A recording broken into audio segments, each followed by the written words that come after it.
We're often led to believe that professional life is unforgiving, that one misstep spells the end of our careers. I don't agree. And in this episode, that's what we're going to explore. Because we're all humans, and to err is pretty much guaranteed in life. At some point, we are bound to make mistakes.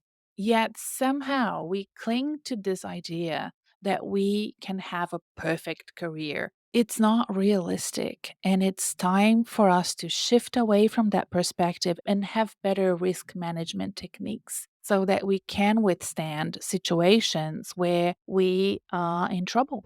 Hi, I'm Renata Bernardi, and this is the Job Hunting Podcast, where I interview experts and professionals and discuss issues that are important for job hunters and those who are working to advance their careers. So make sure that you subscribe and follow, and let's dive right in. Hey there, welcome back to the Job Hunting Podcast. Or if you're new to this podcast, welcome and hello. My name is Renata, and this show is now 4 years old and listened to in over 200 countries, which blows my mind. I'm a career coach, I'm based in Melbourne, Australia, and I have clients all over the world. I coach all day, every other week. So I usually start coaching at around 7, 8 a.m. and I finish around 7, 8 p.m. in the evening. And this allows me to cater for clients in different time zones. Then every other week, when I'm not in my coaching week, I record podcast episodes like this one. And I plan my group coaching sessions and I plan my teaching lectures. I teach at university and I also work with corporate clients, usually with the HR teams, and help them with client retention, team performance, restructures, and so on.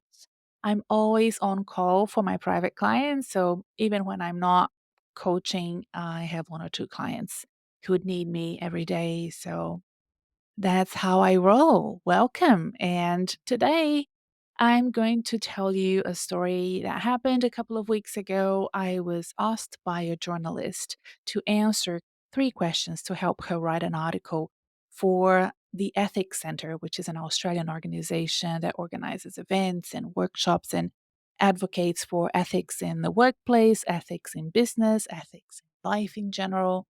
And the title that she was going to use was Forgiveness in the Workplace. I'm going to link below the article that was published on the Ethics Center website.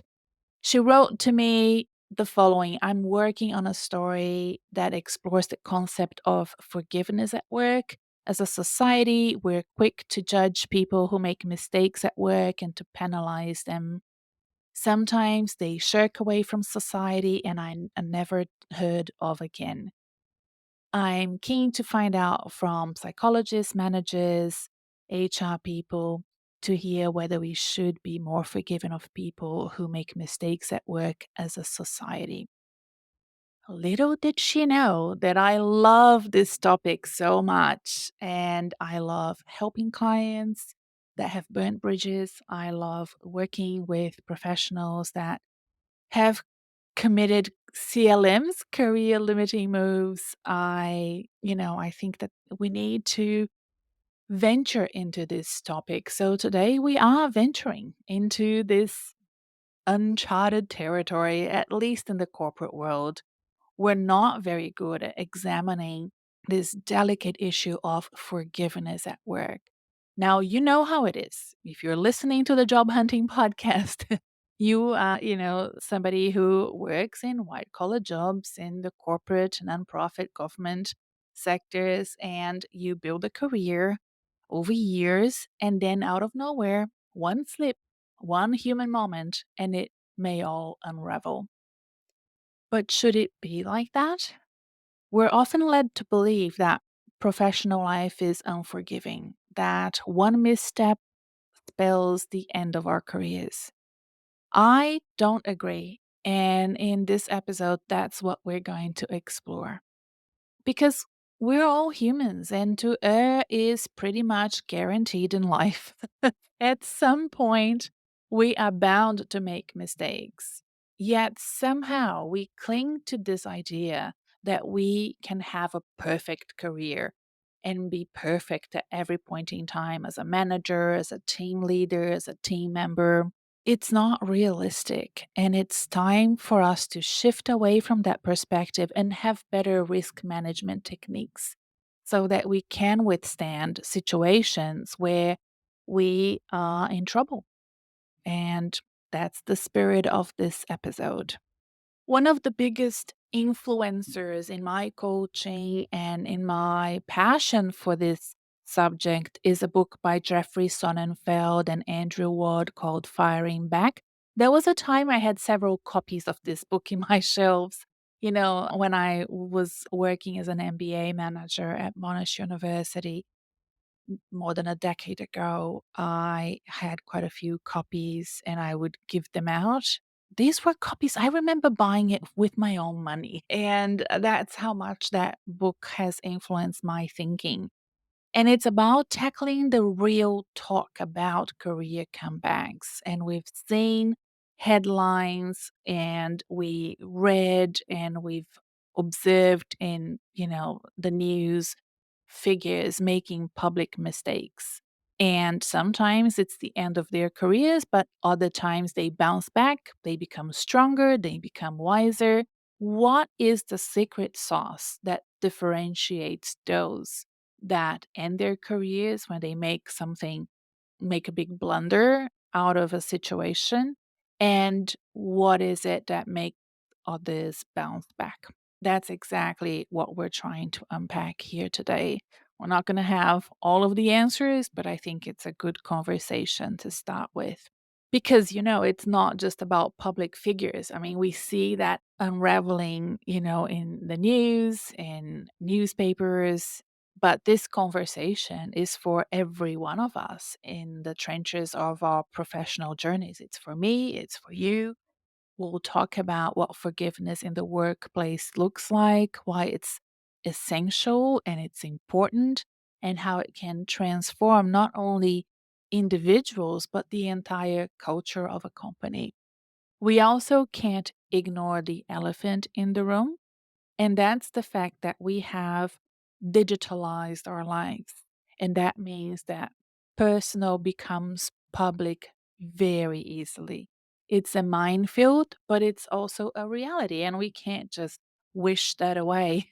We have to ask ourselves, do those leaked messages and comments that we've made on social media define a person entirely, or are they just a piece of a larger puzzle that we need to unravel, understand, learn, and evolve from?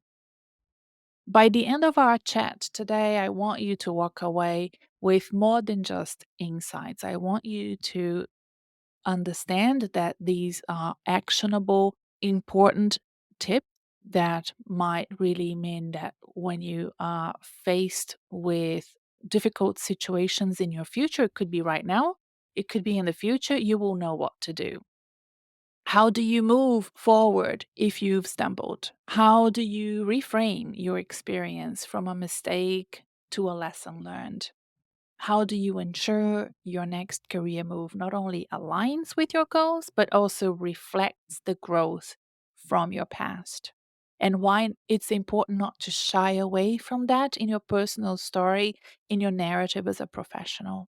So, if you're curious about how to transform those oops moments into opportunities, how to weave forgiveness into your professional life and the life of other people that work with you, and why it's crucial for all of us to embrace a bit of compassion and understanding in this cutthroat world of careers, then this episode is really for you. Thank you for sticking with me so far, and let's dive right in. So, the first question that I answered as part of this interview for the article was this: professional reputations are hard to build but easily lost. What's your take on expectations and where is the line? Professional reputations, in my view, are a culmination of consistent actions. Consistent being the keyword here, right? So those different ways that you present yourself in the workforce, the deliverables from your work, the interactions you have with people over time will build your professional reputation. If you type reputation on the Job Hunting Podcast blog, you will see that we've discussed reputation many times over in other episodes. So I urge you to go and find those episodes if you're interested in building a strong professional reputation for yourself. And this is why I believe it's super important for professionals to be aware and in control of their reputations by understanding how those personal brands are formed with or without your control. Whether you like it or not, you will have a reputation in the professional community that you participate in. And that can impact your career and your future prospect. It's true in this age of instant information and social media that years of hard work that you've created can be overshadowed by a single mistake that you make.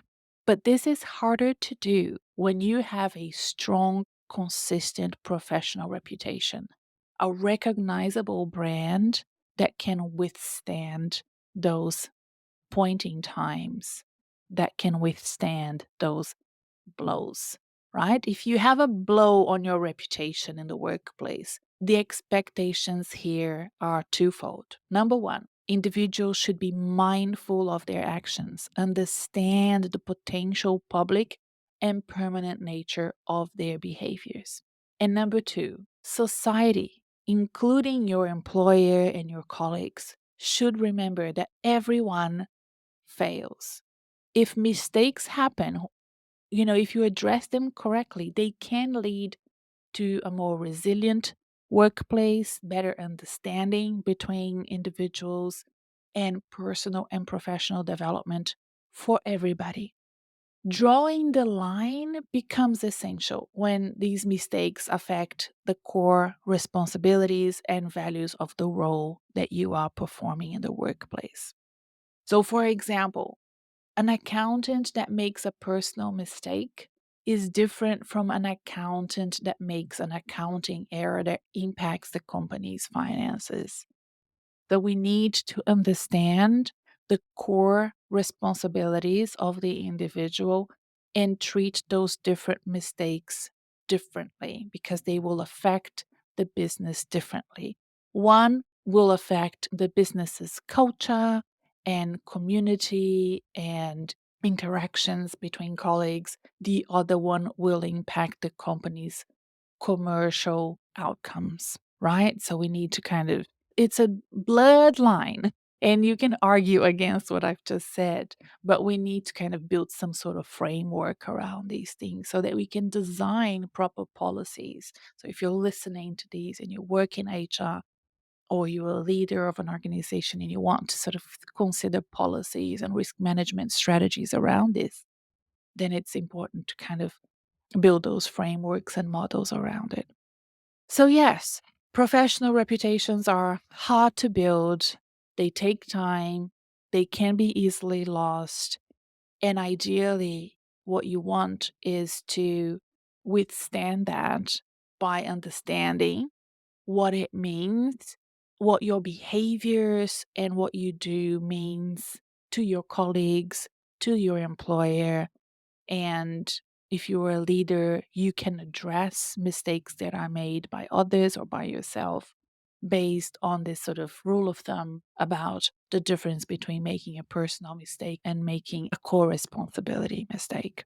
The second question that I was asked by the journalist was this: we sign up to a set of expectations when we take a new job. But if we cross a line once, twice, a few times, should there be an opportunity to reason your way out of this? That's a very good question, especially because of the question being framed around a new job. And as new jobs usually come with probationary periods, and probationary periods are a completely different topic, but it just exacerbates everyone's anxiety and stress around making mistakes. And many times the probationary period also, it's there for a reason, but it makes employers less forgiving, right? So the person is new, the person may not have had the best onboarding, the person makes a mistake and they're out because it's a probationary period. That's so unfair in my view. I think we hire that person for a reason. They overcame so many bottlenecks in the recruitment process. They proven themselves over and over again. Why wouldn't you invest a little bit more to develop that person by, let's say, extending the probationary period, giving that person room to grow and a better onboarding experience? A more forgiving workplace is not just about absolving mistakes, but also fostering an environment of learning, of growth. Every mistake is a learning opportunity, like I said, not just for the individual, but for the organization. Because every mistake happens within a context, right? So the context matters. And the context is okay, what allowed this mistake to happen in my organization, in my department, in this function? And again, I have two sort of rules of thumbs here that you can use. Number one, if an individual crosses the line once, it might be that this is an outlier mistake. Okay, it's an anomaly in their typical behavior, in their abilities, and an open conversation with that person can often resolve this issue, helping the individual understand the implications and ensuring that it doesn't occur again. So you put sort of safeguards around it. There's an educational piece, a feedback conversation, and that's it. That's the end of it.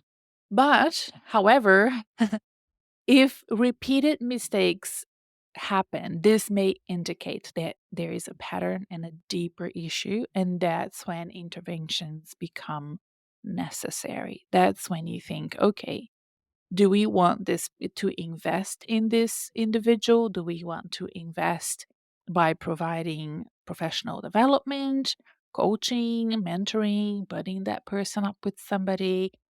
Or is it not worth it and let's let this person go because we can't afford to invest in this person, or it's not a good match for us and they will be happier somewhere else, where they can use their actual skills and strengths and capabilities in an environment that's more suitable for them?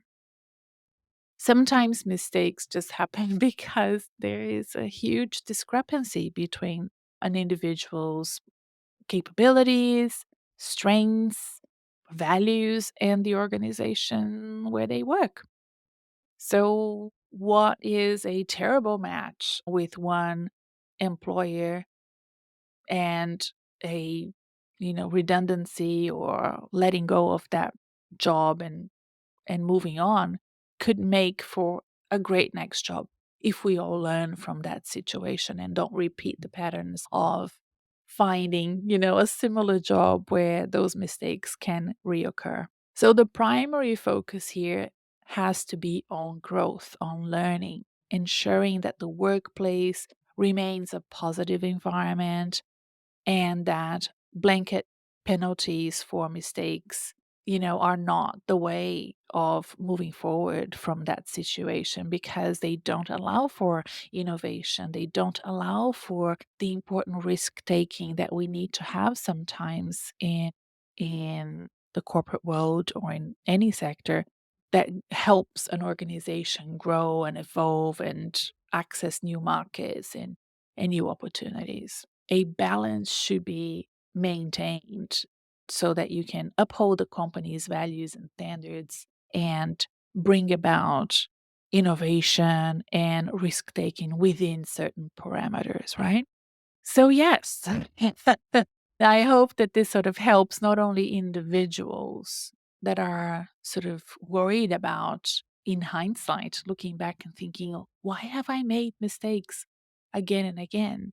Or organizations. I mean, if you're an HR professional or a leader and you're seeing your employees making mistakes again and again, what does that say about your recruitment and talent acquisition, but also what does that say about the environment that you're fostering? And are these really mistakes? Or are we just, enabling a culture where people feel like they are not sure about the path forward, and what you're seeing as mistakes is them, sort of trying the best that they can to overcome some uncertainty there in the workplace. So that fostering of growth and learning is key, is absolutely key to creating this workplace environment that really is positive and doesn't include that repetition of mistakes that is really not good commercially or culturally for an organization. And the third and last question that the journalist asked me was this: some people lose their careers forever for one little mistake, particularly if you look at examples of leaked text messages that forced resignations, for example. Generally speaking, do private messages reveal the character of someone that we would be privy to if they are in a public office, or should private messages remain private? That's a very good question.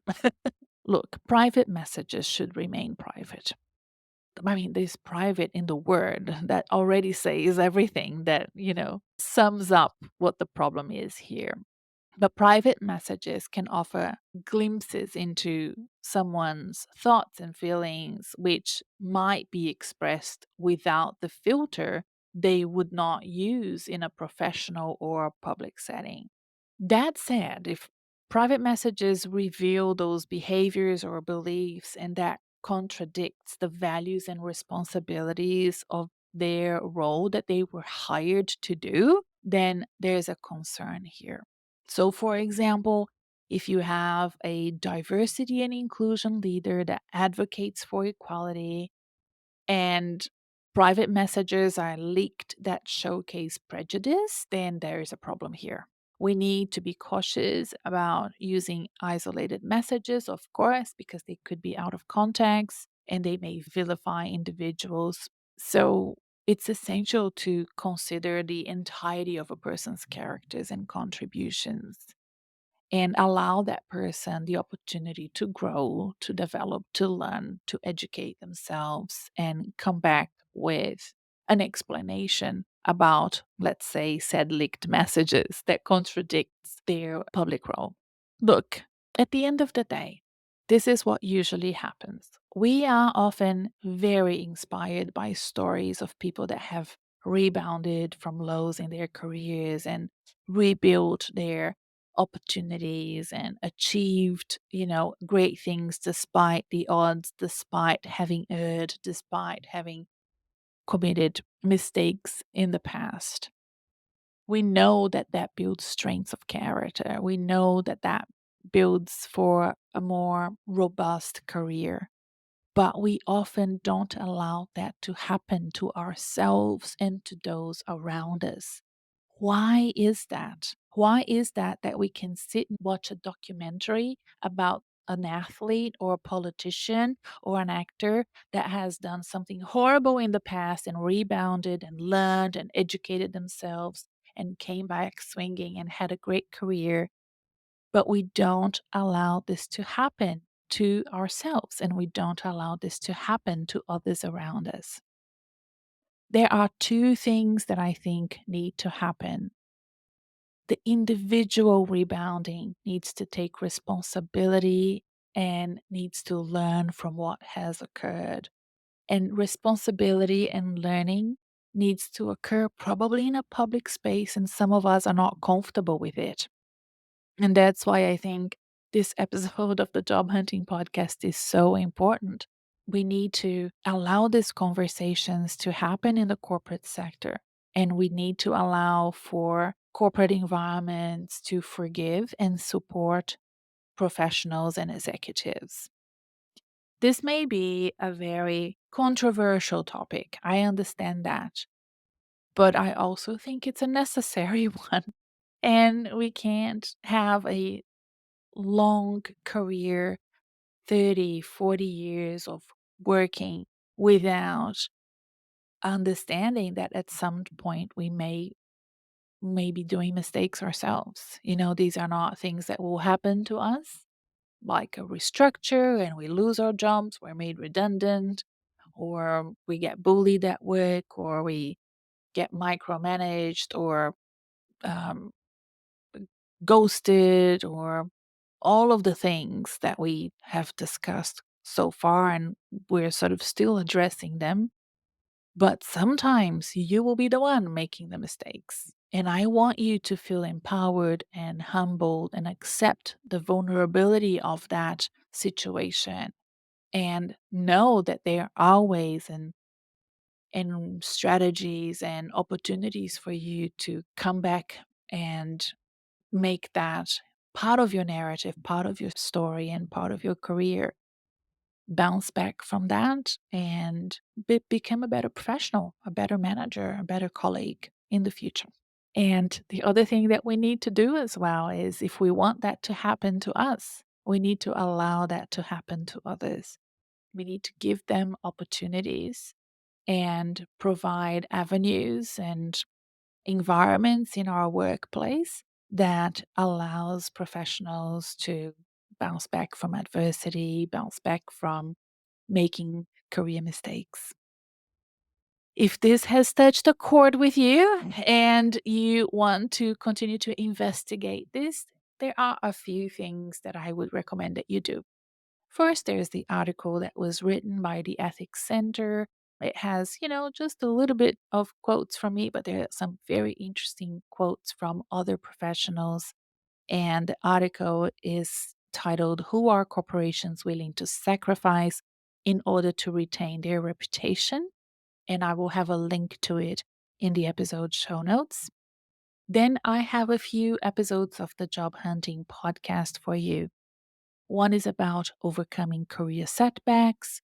The other one is about reputation and career success. And the third one is about cringe-worthy career moves. So some sort of cringe-worthy things that you may be doing and not even knowing it. So these 3 episodes are linked in the episode show notes as well. And then there's the Firing Back book that I mentioned before. I will have a link to it in the episode show notes. And finally, if you want to have a confidential discussion with me, a career coach, about CLMs, career limiting moves that you have committed in your past or at the moment, and burnt bridges that might be impacting your ability to move forward with your career, then I will have a link to my consultation page and you can book a time to have a conversation with me and we can brainstorm strategies for you to help you overcome the situation you find yourself in right now. I hope you enjoyed this episode. I really enjoyed doing it, and I look forward to seeing you next time. Bye for now.